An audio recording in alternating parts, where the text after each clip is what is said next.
Hello everyone and welcome back to the channel. My name is Joy and thank you so much for coming back to watch another video. If you haven't already, go ahead and subscribe to the channel, join the family, and I'll be bringing you more content on natural hair stuff, motherhood stuff, and a behind the scenes peek of me running my online business. So in today's video, I'm going to be sharing with you all our family's journey with our son Solomon, who is on the autism spectrum. So if you are not aware, April is Autism Awareness Month, and there's normally things going on in the community like 5K runs and things like that to bring awareness to the disorder.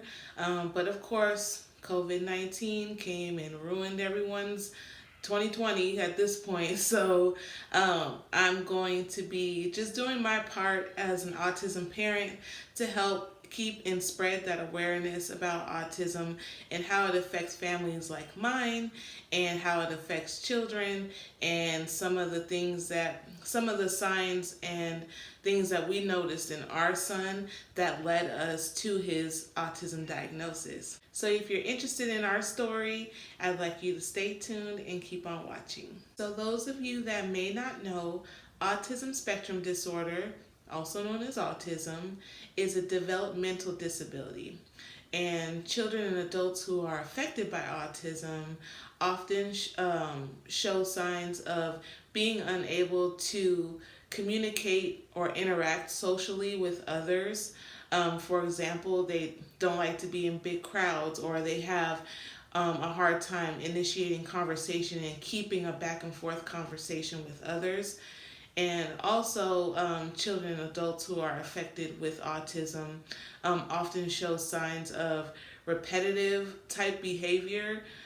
So they like to repeat certain things and actions over and over again. So those are just some general broad examples of some of the challenges that they face with autism. So there is a wide range of ability among people with autism. There are some children and adults with autism who are very gifted and can do amazing and extraordinary things. And then there's also children and adults on the autism spectrum that need more development and more guidance and more therapies in order to ensure their health and well-being. There isn't really no known cause for autism. I mean, people speculate it's because of vaccines and things like that. I don't know about that. I don't think that was the experience that I had with my son, but as of to date, there isn't any known source or anything that causes autism.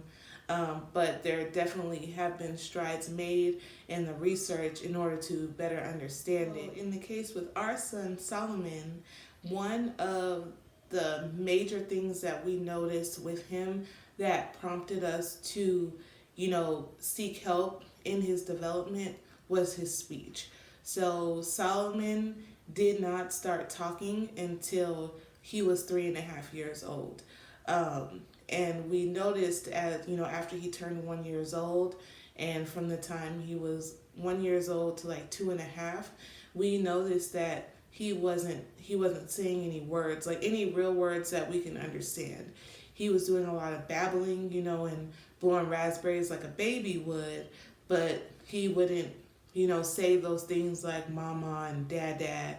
He wouldn't let us know like when he was hungry, just those little things that children do to communicate basically. So Solomon wasn't really communicating with us like that. So that was our number one red flag that something may not be quite right with him.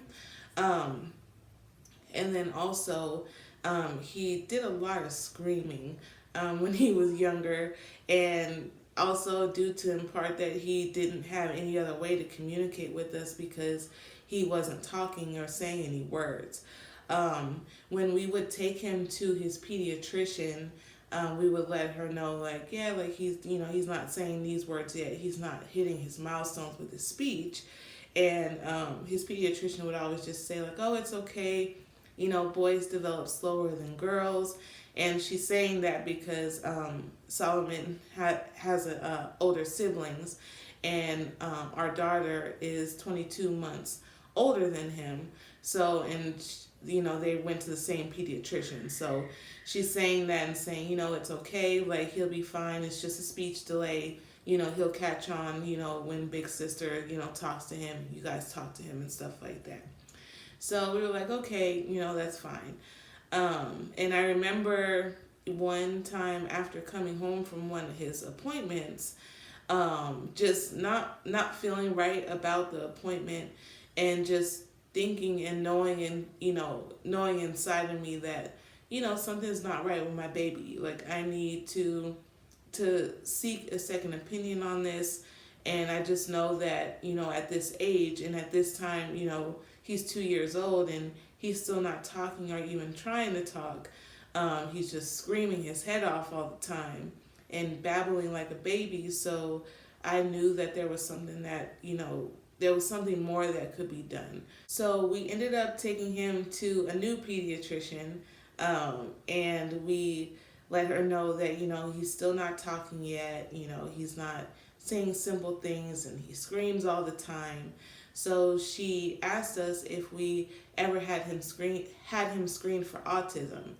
And at that time, I had heard about autism, but I wasn't 100% sure on what it was. Like, I never looked it up and researched it, so I didn't know what it meant to be autistic or to have autism. So she asked us if he had ever got screened for it, and we told her no. So she did like a little preliminary screening in her office, kind of ran some basic tests with him, and she had told us that he did show signs of being on the autism spectrum, and referred us to early intervention. So basically, early intervention is what the name suggests. It's so that way they can intervene in your child's life. So if they do have a developmental delay, that they can get involved right away and get the appropriate therapies and treatments that they may need. So we took him to early intervention, and with early intervention, they do a battery of tests and screening. They don't do anything like draw blood or anything like that, but they do a lot of like speech therapy exams and behavioral exams and things like that, and kind of observe him and ask questions. They ask him questions and see how they respond, or show pictures. They ask the parents questions to see, what his day-to-day living is like and some of his day-to-day behaviors. So we went through all that, and they did determine that he was on the autism spectrum. So from there, that's when we went full force with therapies. So, and luckily for us, they had the therapies where they would come to your house.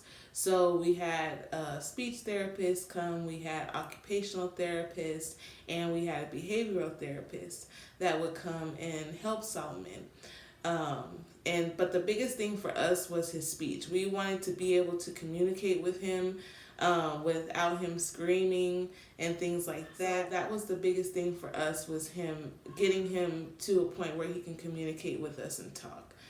So with the speech therapy, he actually was able to learn sign language from the speech therapist. So sign language was Solomon's first language, and that's what we used, a tool that we used to communicate with him.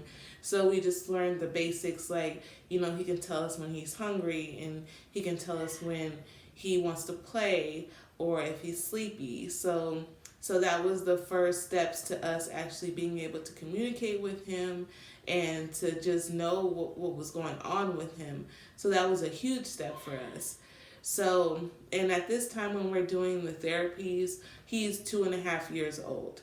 So like I said before, he didn't start talking until he was about 3.5. The sign language was a huge step for us. One of the things that we also noticed with Solomon before his diagnosis was his infatuation with lining things up. He would take things out of the cabinets line them up all in a row, and not just like, one or two things. He'd take a whole bunch of things like toys, canned foods, anything he can get his hands on, and line them up. And like I said before, we didn't know what that meant or anything like that. But once we started, talking with early intervention and talking with the therapist, and they were giving us some insight on the disorder itself, then that's when it started clicking, and we were like, oh, okay, that's why he was doing this. Okay, that's why he was doing that. So it was really eye-opening for us, and it really helped us in understanding our son and how to parent him. And it was just a really big eye opener for us. So we did the in-home therapies until Solomon turned 3 years old, and then once he turned 3, then that meant that he was eligible to go to pre-K. So he transitions from early intervention into the school district, where he goes to school, but he's still continuing his therapies with the therapists that are on site at the school. So speech therapy still resumed, occupational therapy and behavioral therapy still resumed when he started going to school. So with the schooling, once he started when he was 3 years old, he still wasn't talking. He was doing better in forming some words, and he was doing his sign language, but he still wasn't, saying full words to where we can understand what he was saying. And at that time, he was had to go to a school that was way across town, and he had to take the school bus there. And as a parent, like I was so afraid and so worried, because just imagine, your 3-year-old having to go to this school around people he's never seen before. He can't talk. He can't communicate like he wants to. So he's just screaming all the time. And, as a parent, you just, stuff like that just worries you. And then I know it worried me, but I knew that it was the best thing for him. So that's what we did. So we put him in school, and I would say from the time that he started school, that whole first year he was in school, his speech improved tremendously. He did. It was just amazing what he was saying and, what he was telling us.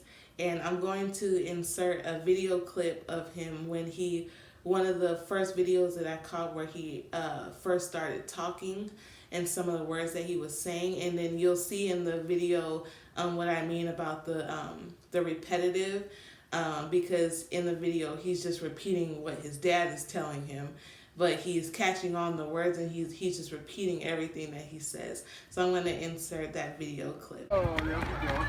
Oh.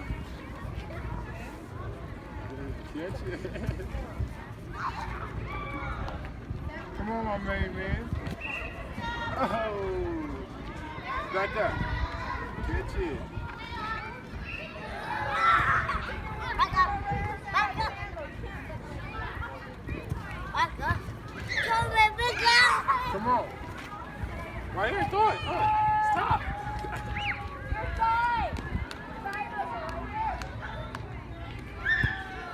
So that was a video of Solomon when he first started talking, and I just happened to be there and capture that moment when he was playing with his dad.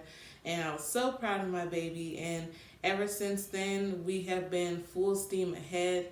Solomon is 7 years old now, and he is such an amazing kid. He articulates and speaks what he wants. His behavior is a lot better. We did struggle in the beginning with teachers. He would get angry and scream, and he's not really good with change or changes in his routine. And that's a big major thing with children and adults with autism.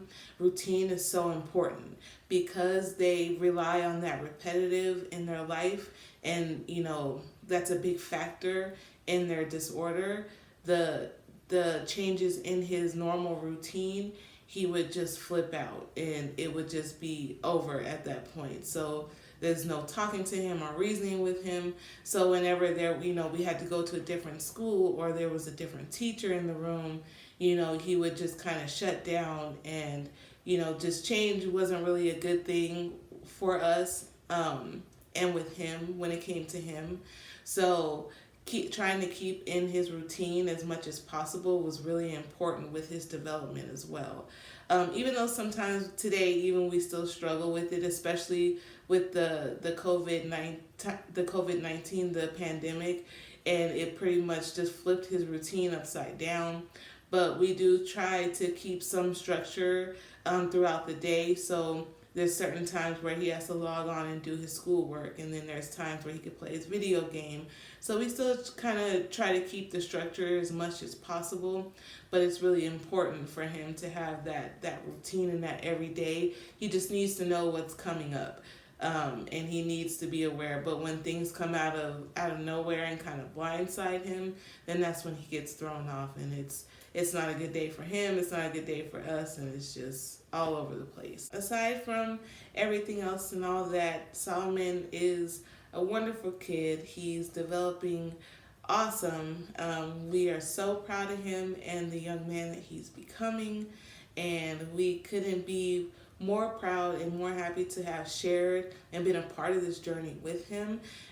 It definitely at times was a struggle, but we were able to get through it by the grace of God. So yeah, it's just been an amazing journey with him in general, and learning about autism and kind of parenting and navigating through that has been amazing for us. So I hope you guys enjoyed this video. I hope I was able to shed some light on the disorder by sharing our story with you guys. If you enjoyed the video, go ahead and give me a thumbs up. Leave me a comment if you love somebody with autism, or just to show your support, leave some blue hearts in the comment to show your support for autism and autism awareness. I hope you guys enjoyed, and I will see you guys in the next one. Bye.